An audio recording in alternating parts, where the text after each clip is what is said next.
ইসলামী আন্দোলন বাংলাদেশের সাথে যখন আসন সমঝোতা নিয়ে সমস্যা হচ্ছিল জামায়াত ইসলামী বাংলাদেশের, তখন জামায়াতের আমির একটা খুবই ইন্টারেস্টিং স্ট্যাটাস দিয়েছেন। এটা নিয়ে একটু কথা বলতে চাই। আমরা জানি যে আসন সমঝোতা শেষ হয়ে গেছে, ইসলামী আন্দোলন নিজে নির্বাচন করতে যাচ্ছে, কিন্তু এই স্ট্যাটাসটা ইজ ভেরি ইন্টারেস্টিং। আমি এটা নিয়ে যা বলবো এটা একটু বলে রাখা ভালো।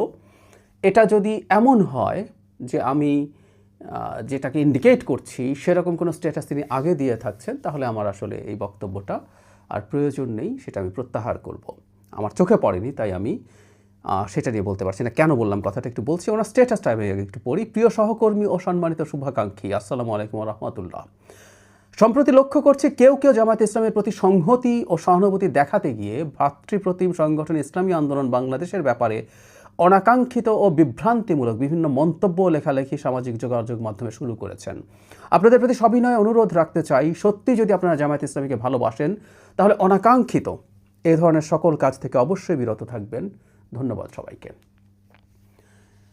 ভালো কথা, এই স্ট্যাটাসটা ইজ নট ব্যাড, কিন্তু খারাপ লেগেছে যে জায়গায়, সেটা হচ্ছে ইসলামী আন্দোলন ভ্রাতৃপ্রতিম সংগঠন বলে এখানে অপপ্রচার বিভ্রান্তিমূলক কথা বলা নিষেধ করা হচ্ছে, অথচ জামায়াত ইসলামীর হয়ে ওনার তো স্বীকার করবে না, ওনার বক্তব্যটা খেয়াল করি।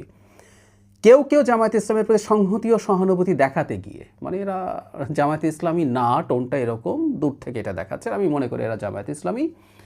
তো তারা যেটা বলছেন অনাকাঙ্ক্ষিত ও বিভ্রান্তিমূলক মন্তব্য করা। জামায়াত ইসলামের লোকজন, এটা যে খালি জামায়াত ইসলামের লোকজন করছে তা না, অন্যান্য দলের লোকজনও করে না তা না, কিন্তু আমি প্রায় একটা কথা বলি যে দলটা ইসলামী শব্দটা ব্যবহার করে, যে দলটা ইসলামকে ভিত্তি করে রাজনীতি দেখানোর চেষ্টা করে, তারা এটা করেন না, এটা ইটস এ ডিফারেন্ট ডিবেট। কিন্তু তারা ইসলামকে ব্যবহার করে যখন রাজনীতি করেন, তার না ডিফারেন্ট কিছু, তার অনেক বেশি রেসপন্সিবিলিটি দেখানো মানে ফরজ হয়ে যায়, দেখাতে হবে তাকে, কারণ তারা এটাই মানুষের কাছে সেল করার চেষ্টা করেন। যেটা বলছিলাম, জামায়াত ইসলামীর লোকজন যখন তাদের প্রতি ভিন্ন মতাদর্শ যদি থাকে, ভিন্ন মত থাকে যদি কারো, তাদের ওপরে কীভাবে চড়াও হয় এটা তো তার জানার কথা।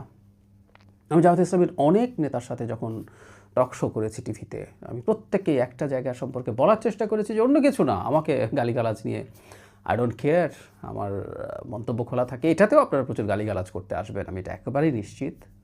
যে কোনো গালি, ভয়ঙ্করতম গালি, মাকে তুলে গালি, আমি জানি। কিন্তু আমি একটা কথা বলতাম যে আপনাদের তো আসলে ডেমোক্রেটিকলি এনগেজ করা শিখতে হবে। আপনাদের এই লোকজন যারা আছে না আছে, সেটা বট হোক আর মানুষ হোক, তাদেরকে একটু বলা যে তারা যাতে এইগুলোর চাইতে রাদার ডিবেটে এনগেজ করেন। এটা তারা চালিয়ে যাচ্ছেন, কিন্তু আমরা জামাতের আমিরকে কি কোনো দিন দেখেছি তিনি আহ্বান জানাচ্ছেন তাদের হয়ে, যারা তার ভাষ্য মতে, মানে এরা জামাত করে না, তার হয়ে শুভাকাঙ্ক্ষী হয়ে এসব করছে?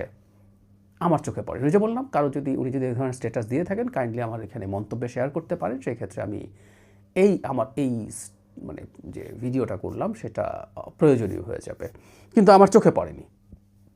তাহলে খেয়াল করি, তিনি ইসলামী আন্দোলনের সাথে যেহেতু তার একটা নেগোসিয়েশন তখনও চলছিল, এই স্ট্যাটাসটা যখন দিয়েছেন তখনও কিন্তু নেগোসিয়েশন ভেঙে যায়নি। তার পরদিন এসে ইসলামী আন্দোলন ঘোষণা করেছে তারা এই জোটে আর থাকছে না বা নির্বাচনী সমঝোতায় থাকছে না।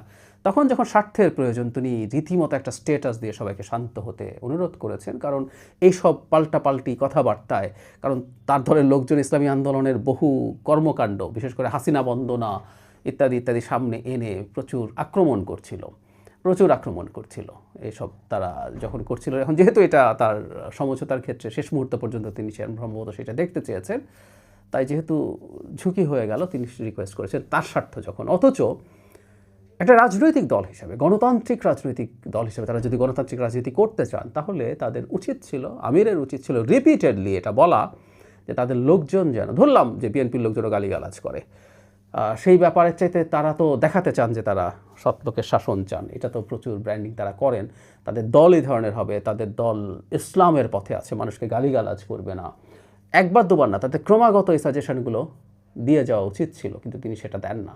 তাতেই আমি মনে করি যে তার দলের পক্ষ থেকে আসলে এই ধরনের প্ল্যান বা ডিসিশন আছে বিরোধী ভয়েসকে গালিগালাজ তো বটে, এমন সব ট্যাগও করা যেটা ইভেন তাকে ভয় পাইয়ে দেয়, ইসলাম বিদ্বেষী, নাস্তিক, মানে জামায়াতে ইসলামের বিরোধিতা করা মানে ইসলাম বিদ্বেষী, নাস্তিক, কাফের ইত্যাদি ইত্যাদি। তো এগুলো তো ক্রমাগত চলছে, কিন্তু আমরা ওনাকে দেখিনি। এটাই খুবই মর্মান্তিক ব্যাপার। এবং আবার এক অর্থে ভালো, এসব বলার মাধ্যমে, এই স্ট্যাটাসের মাধ্যমে তিনি তার মানসিকতা, তাদের দলের স্ট্যান্স আমাদের কাছে স্পষ্ট করলেন।